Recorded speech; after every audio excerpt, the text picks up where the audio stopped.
La grande cité impériale de Hue. Nous arrivons au matin dans la ville des empereurs Nguyen et on est directement plongé dans l'effervescence citadine qui, on doit le dire, nous avait un peu manqué. Plus d'1 demi-million d'habitants vivent aujourd'hui sur les berges de la rivière des Parfums, où se sont succédés pas moins de 13 empereurs. Fameuse pour ses tombeaux ancestraux et son époustouflante citadelle royale, elle est également la capitale du chapeau. Mais bon, ça, on s'en est pas vraiment rendu compte. On a hâte de découvrir tout ça et surtout de goûter aux spécialités locales. C'est avec une tortue.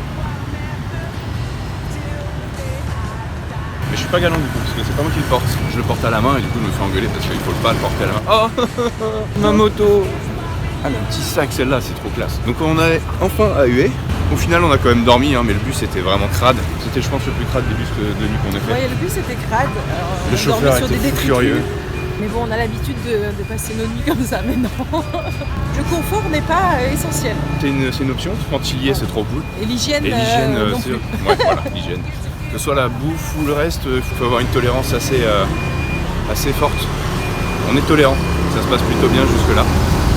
On n'a jamais été malade ni rien. Je touche du bois. On est à Hue, donc grosse ville, ça change. On revoit un peu des petits magasins de street food. C'est un peu différent, c'est plus large qu'Hoi An, j'ai l'impression. On va essayer de trouver les homestays pour pouvoir lâcher les bagages. Ce serait incroyable qu'ils aient déjà la chambre et qu'on puisse se poser, se doucher, se changer potentiellement. Et on va faire un petit breakfast. Petit breakfast. On se fait un petit point sur Maps de où est-ce qu'on doit aller, etc. Et puis ça va rouler. Allez.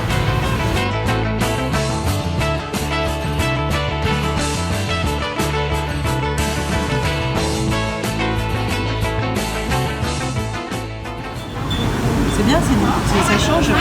On revient dans les endroits de street food où il y a les petites chaises. C'est vrai. On se rapproche de la mer puisqu'on a donc des soupes le matin.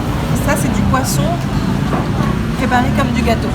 Voilà. C'est un genre de cake au poisson frits qui sont mélangés avec la soupe. Je me rappelle plus déjà du nom, j'ai déjà oublié. Boom chaka.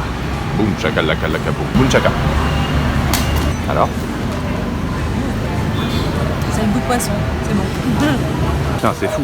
On se fait alpaguer tous les 15 mètres pas tous les 15 mètres. On fait des tours opérateurs en moto, accostent les touristes pour leur demander de visiter la ville avec eux. C'est des petits chauffeurs en fait de scooters qui te proposent de te faire le tour de Hue avec les entrées aux tombes et tout ce qui va avec. Ils sont tous très sympas par contre, ça, il n'y a vraiment aucun problème. Ils ont vraiment le petit carnet avec le livre d'or où c'est écrit en français, c'est trop bien, j'ai fait le meilleur tour de ma vie grâce à ce mec-là, enfin bref, c'est très drôle. Donc la première fois le mec il nous montre ça, on fait oh c'est sympa, puis après on mange un morceau, puis un autre mec nous en fait la même chose, ok, ça devient un peu rodé. C'est très sympa jusqu'à ce que tu ne marches pas avec eux et que tu n'aies pas besoin de leur service. Mais même là ils sont pas méchants, c'est juste qu'ils s'en foutent. Non, ils n'insistent pas. Quand tu arrives à Hue, tout le monde te saute dessus parce que tu es un touriste et ils te proposent leur service de driver. C'est ça. Mais c'est pas méchant.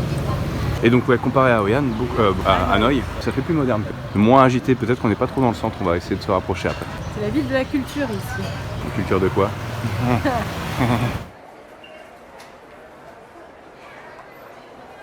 Une fois nos affaires posées à l'hôtel, on se promène dans les ruelles autour et on découvre un nouveau marché de quartier très animé.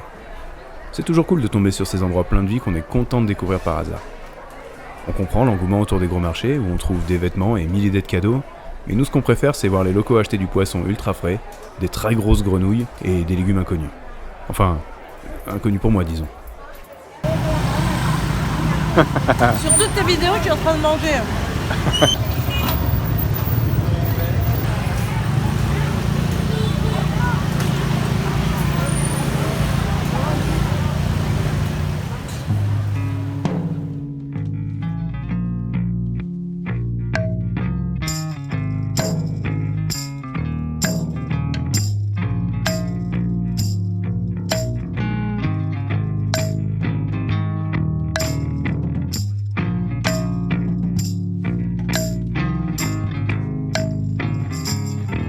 Notre planning du jour, c'est de découvrir la ville en franchissant les murs d'enceinte de la citadelle royale et en visitant l'imposante cité impériale qui se trouve à l'intérieur.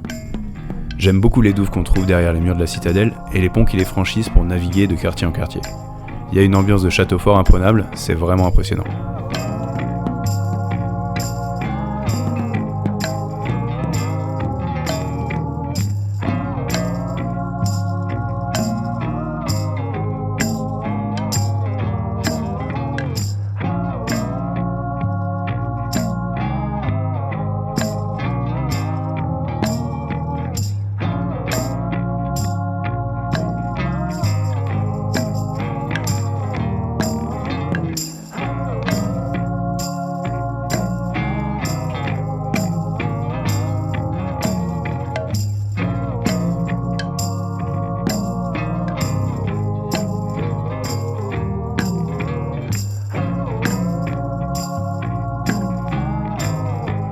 Symbole d'une époque révolue, les bâtiments qui ont survécu à un bombardement lors de la guerre du Vietnam ont été restaurés grâce à l'aide de l'UNESCO.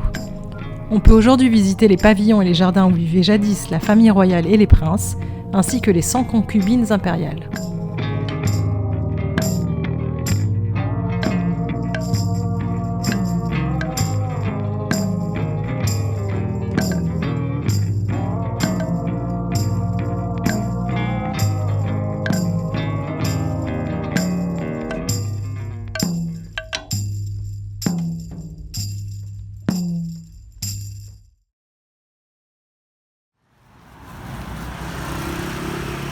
Je sais pas si ça mange des biscuits, des brioches.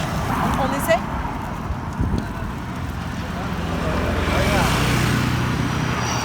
C'est un échec cuisant. Ils en ont rien à secouer. Ils se rapprochent à 1 à l'heure. One eternity later. C'est très très long pour rien, je pense, cette vidéo. Il esquive. En longeant les douves, on est tombé sur ce pêcheur et son excellent lance-pierre fusil harpon, que l'on ne verra malheureusement pas en action car le gars s'en allait. Cette matinée de visite m'a donné faim, alors on se dirige vers le marché de Dong Ba pour y chercher de quoi manger tout en s'immergeant un peu dans la vie locale. Très différent de celui qu'on a visité ce matin, on est moins fan des grands étals de vêtements et contrefaçons, ça sent le plastique à plein nez. De toute façon, on n'est pas là pour acheter, mais pour trouver des mets locaux. Vous savez ce que c'est des mets locaux ? Des mets locaux, les plats du coin. Un mets local, des mets locaux. Ça, c'est ce qu'on appelle les ban beo, qu'on n'a pas encore goûté. Si tu peux voir. Donc, c'est à la crevette, je crois, normalement.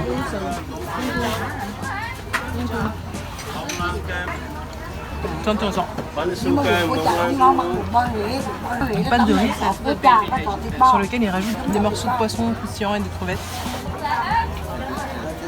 Le marché d'Hanoï où on était un peu limite niveau hygiène, mais là on est sur un step au-dessus quand même encore. Le côté touristique et les produits importés de chinois au milieu de tout ça qui amène un côté un peu plus, je vais pas dire rustique, c'est pas le mot qui me vient.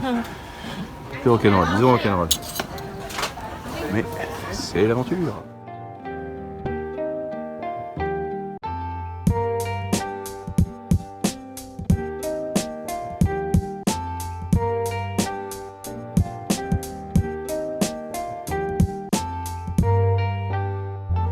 Les pédalos qu'on voyait là-bas, c'est les mêmes que dans OSS à peu près, c'est pas exactement les mêmes. Et tu vois, c'est le pédalo comme dans OSS en club de ski. C'est marrant. Alors par contre c'était fermé, mais bon, d'un autre côté je me sentais pas de traverser toute cette rivière là, tu vois, avec le courant et tout à mon avis. Oh attends, ça fait un cœur, regarde. Complètement ridicule.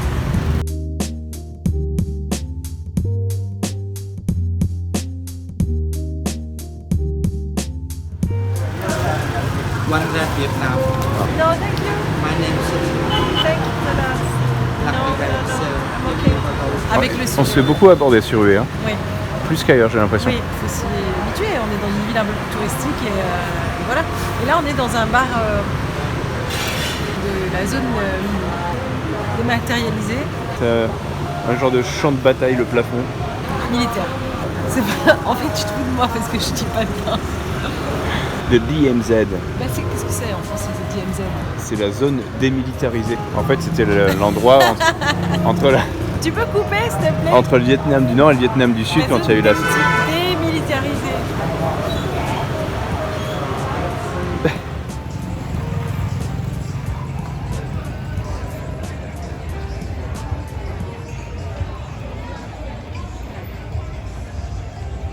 On est dans la rue à Hue, dans la rue des bars. C'est très rigolo, on se croirait en Thaïlande. Il y a des joueurs quand même, ouais. C'est très éclairé. Il y a des bars, on peut boire beaucoup de bière, c'est sûr. Et on va essayer de trouver un petit truc sympa à faire.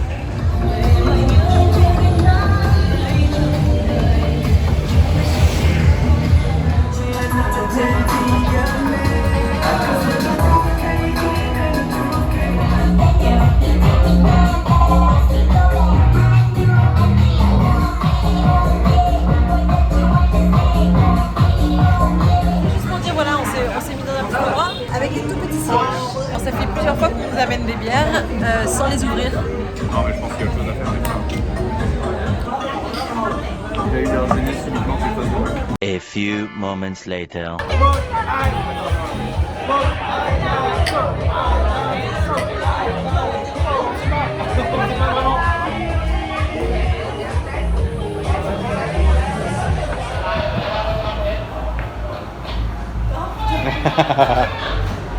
C'est pratique pour te gratter aussi le dos, ça. On est revenu dans le petit bar qui célèbre finalement la guerre du Vietnam, parce que c'est visiblement quelque chose de très cool pour les Vietnamiens. On a des gourdes, des anciens obus, et en musique il passe Painted Black. Normal. Ouais.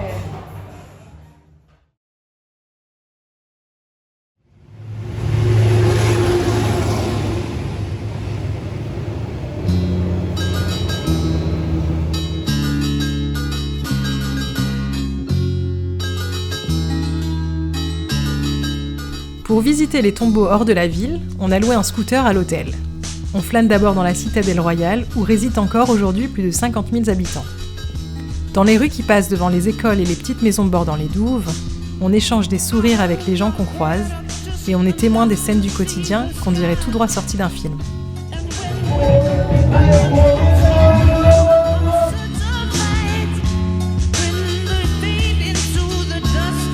On sort de la ville et on roule dans la campagne. On traverse des petits villages, on passe devant des commerces colorés, le tout sur des routes magnifiques qui longent le fleuve et serpentent entre les rivières.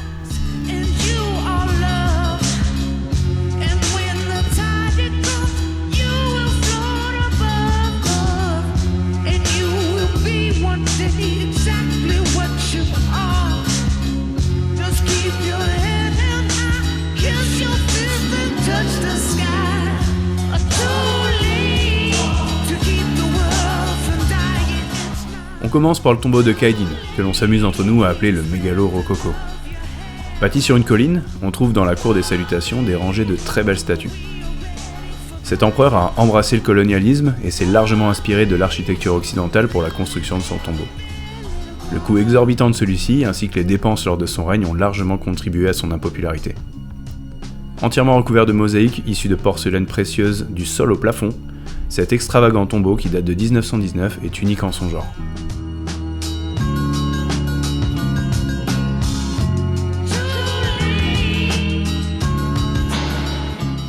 Quelques kilomètres plus loin, c'est le tombeau de l'empereur Ming Mang que l'on visite.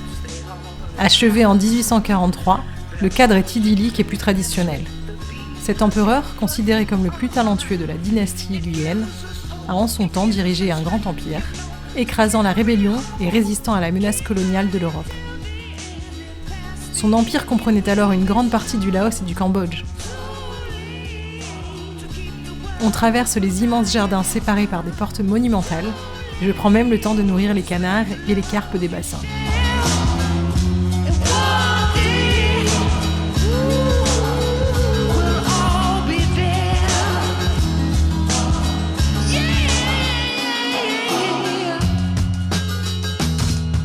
Ici, tout est calme, très calme et apaisant, si on fait abstraction des cigales de l'enfer. Alors je ne sais pas si vous entendez, mais le bruit tout autour de nous, assourdissant, ce sont des cigales. Enfin, ce que j'imagine être des cigales. Elles doivent être énormes. C'est pas la Provence, hein. C'est pas ça que j'appellerais le repos éternel, par exemple. Si j'avais mon tombeau là, si j'avais mon tombeau à cet endroit, je pense que je me plaindrais. Oui, mais après les cigales, c'est pas toute l'année. Là, Oui, ça fait penser, si tu vis en enfer, il y a ce bruit-là en permanence. Voilà.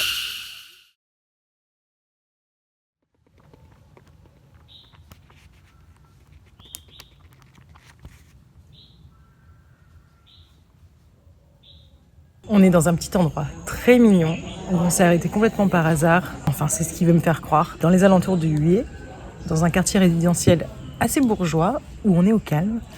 Et figurez-vous qu'on est en train de Manger un véritable festin. de déjeuner le repas de la Saint-Valentin promis au Vietnam, dans un magnifique cadre avec Sous un jardin magnifique, Mango. une pagode.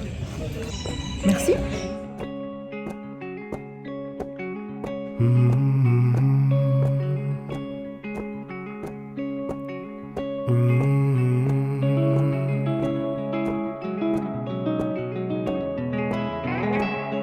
n'a pas programmé beaucoup de choses avant notre voyage, mais il y a un endroit qu'on souhaitait vraiment voir. On l'a découvert sur internet, et comme on aime l'urbex et le post-apo, c'était une étape immanquable. À Hue, il y a la cité, les tombeaux, les mélocaux donc, et cet endroit un peu spécial. When you'll be watching me from far above, as long as they come. Aujourd'hui, on est encore à Hue et on est en train de visiter le Tiu Tien Lake. C'est un parc aquatique abandonné qui a été construit en 2004 et qui a été fermé 2 ans après et qui est complètement laissé à l'abandon. C'est devenu une zone d'attraction pour les touristes qui aiment les urbex et l'endroit est juste incroyable et c'est vraiment très impressionnant. Là, on est dans la bouche du dragon, l'énorme dragon qui surplombe le lac dans lequel il y avait avant des aquariums. Et on a le vue panoramique de la zone d'entrée du lac. They'll take you places you've never been. So don't get lost in thought, my ilk. Wrapped in finest cloth and finest silk. As long as they come, hold your bones to break 'em. Only when the day come, you can sail away, my child, my dear, my child, my love, my love.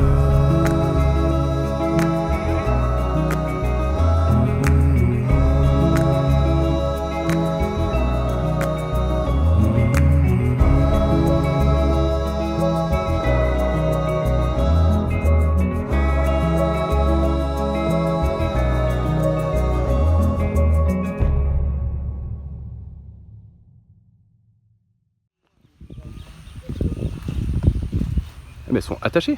Ah oui, c'est vraiment genre le pâturage quoi.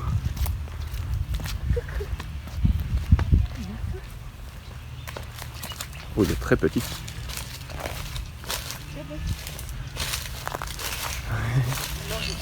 Attention, elle se charge.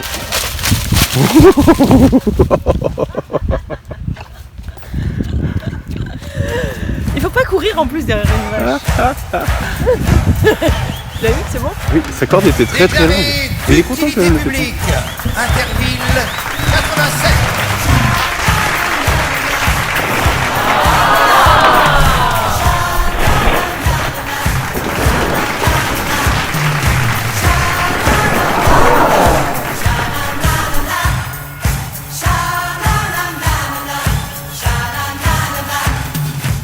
Toi, t'as joué à Interville.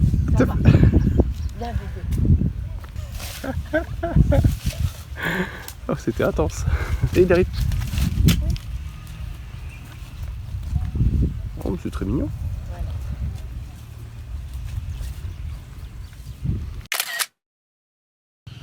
Voilà, ça conclut la petite visite qu'on a fait sur le parc abandonné du lac Thuyen, ou Thiouchan, je sais pas comment on le prononce. Et très marrant parce que du coup, bon, on a dû faire effectivement, comme c'était prévu, un petit bribe, comment on dit, hein. Bon bref, filer du pognon au gardien pour qu'il nous laisse rentrer. Et en fait, on se rend compte que dans le parc, il y a un mec qui a ouvert un bar. Ouais, bah pourquoi pas, écoute, il y a plein de gens qui viennent, on voit ça. Tu vois, juste là par exemple, on a des touristes qui sont là. Il n'y a pas grand chose, hein. Il y a un amphithéâtre, il y a une espèce de simulateur, tu vois, genre 4G dans lequel tu montes qui ressemble à une fusée avec les vérins, tout ça. Il y a à peine 3-4 pauvres toboggans. Donc on a un peu de mal à comprendre la logique derrière tout ce parc-là, donc on va être curieux de relire derrière. Bon, pas mal quand même. Ça fait un peu Jurassic Park, si on enlève le bar et les touristes.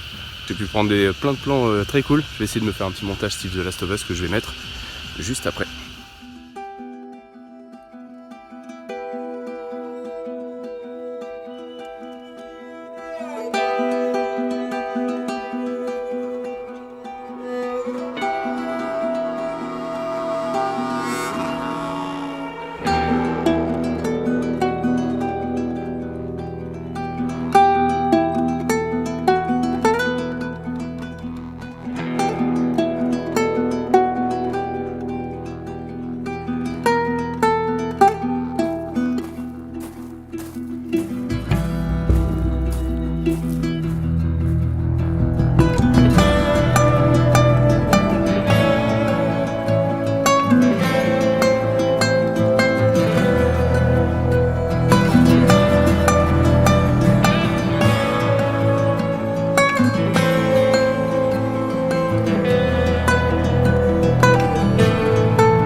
ces petits bateaux dragons qu'on voit là parcourent le fleuve, dont on ignore le nom d'ailleurs parce qu'on est très mauvais, on sait pas du tout renseigner. Et quand tu marches, tu te sautes dessus.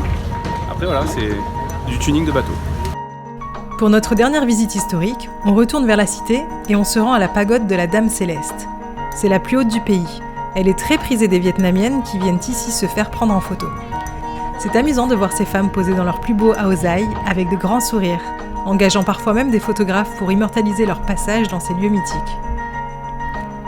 La lumière de la fin de journée apporte un petit plus qui rend l'endroit plus beau encore.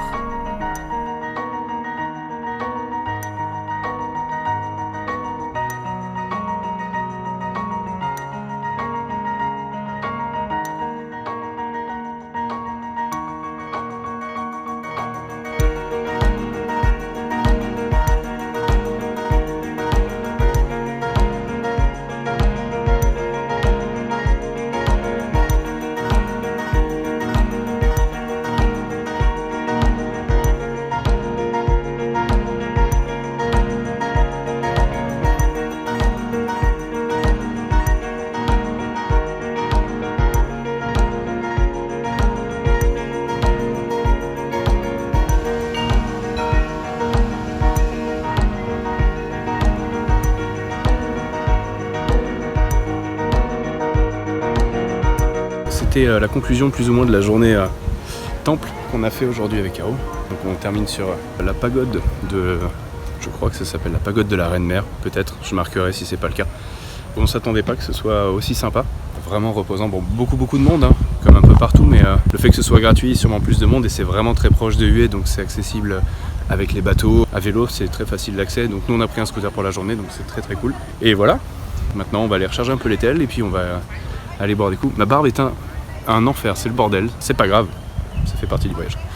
Un petit aparté rapide sur cette vidéo. Les bonsaïs au Vietnam sont hallucinants. Ils font des trucs, la taille de celui-là me surprend. Il doit avoir au moins, je pense, 80 piges, je sais pas, il est très gros. Alors je sais que tout le monde n'aime pas les bonsaïs, c'est quelque chose qui me plaît personnellement, j'aime beaucoup. Et je suis ravi parce qu'il y a vraiment des bonsaïs magnifiques et on en voit vraiment dans beaucoup d'endroits différents. J'essaie d'en trouver un. Bon, enfin, les plus, ouais, voilà, il y en a qui sont vraiment énormes, comme lui. Juste à côté de ça, pour quelle raison c'est là? Je crois que c'est parce que c'était un moine de cette pagode. Derrière moi, tac, une voiture.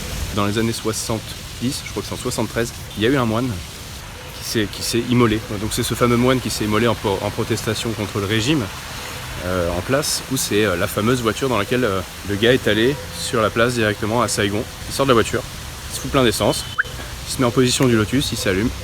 La voiture du moine, dont la photo a fait le tour du monde, du moine qui s'immole, est garée là-dedans. Et du coup c'est quand même assez impressionnant. Et fun fact, il y a le cœur du moine, tout a cramé, hein, le mec a cramé. Le cœur du moine est vraiment quasiment intact. Il est roussi, mais il est quasiment intact. C'est surprenant.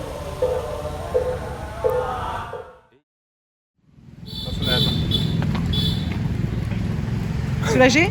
Ouais, un petit peu.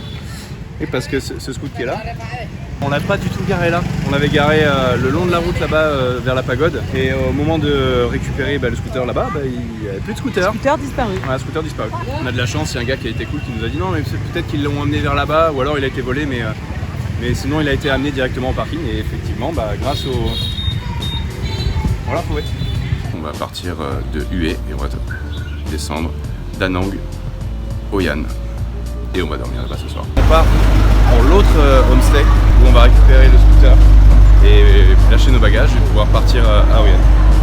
On n'a pas fait de petit déj encore, donc on va essayer de se trouver un petit bain de mie sûrement sur le trajet. Caroline elle traîne un peu la patte derrière, hein. C'est trop lourd. C'est trop dur! Dans toute la ville, ça sent les fleurs d'oranger parce que les haies sont en fleurs d'oranger. Pas du tout. Ça? Je sais pas, non je sais rien. C'est un échec. T'es sûr de ton coup là? Bon. Ça c'est la manœuvre vietnamienne ça. Tu recules et puis les gens klaxonnent et tu t'en branles. C'est comme les autotamponneuses mais dans l'autre sens, tout le monde s'esquive.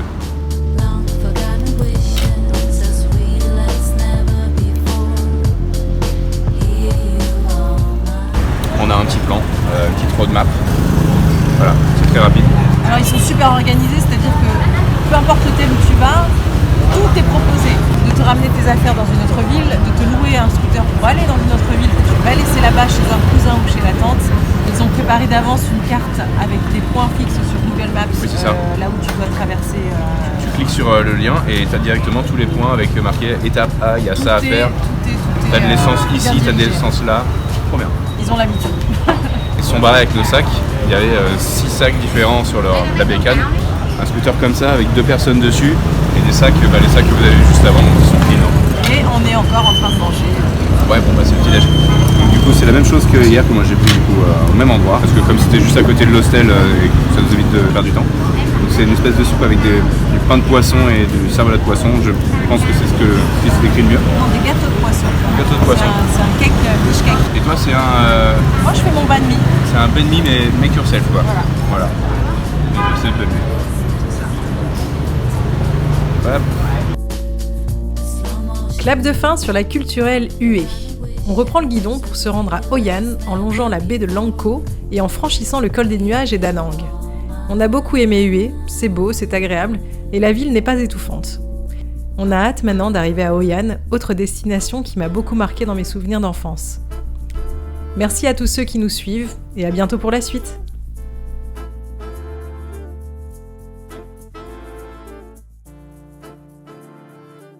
Le bruit qu'on entendait tout à l'heure quand on était dans les tentes, c'était causé par une cigale, mais la cigale, c'est ce machin-là. Elle est toute seule, hein. Le bruit qu'elle fait là, c'est une sirène de voiture. Je pense qu'on est au moins à 100 000 décibels. C'est affreux, affreux. Et les gars sont tellement habitués qu'ils moquent même pas en fait, c'est normal. Vraiment, t'as l'impression d'avoir une perceuse à côté de toi.